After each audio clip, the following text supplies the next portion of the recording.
According to the CDC, more than 10% of adults have regular feelings of worry or anxiety, and 1 in 20 still have symptoms of depression.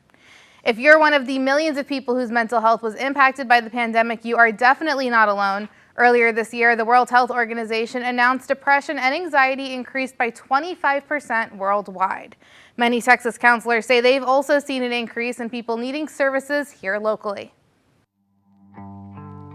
I personally never thought that I would work or be a part of a pandemic. Cheryl McKeska owns a counseling center in the Brazos Valley. She says the need for her services have increased significantly in the last 2 years. COVID, obviously, as we all know, has presented a lot of challenges that most of us thought we would never have to encounter in our lifetimes. And so there definitely has been a rise in clients coming in for counseling since COVID. Jessica Stubblefield was one of those new clients. My kids were bickering all the time because everybody was feeling trapped and couldn't go anywhere, couldn't do anything.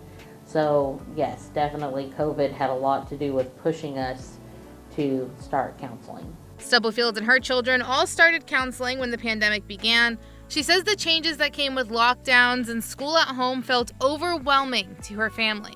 Being cut off from their friends, having everything in their life completely just thrown upside down.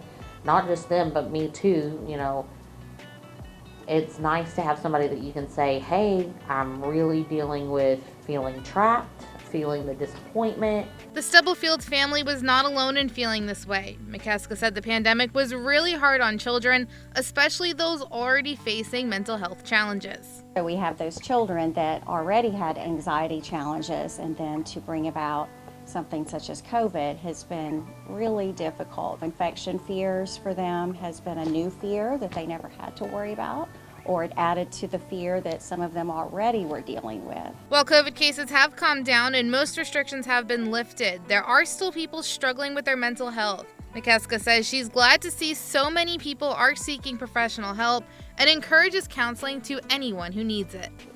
The fact that people are talking about it is what I would recommend. People who are willing to admit their vulnerabilities, admit their struggles, be willing to look for those services that are available, the support groups, the counseling services,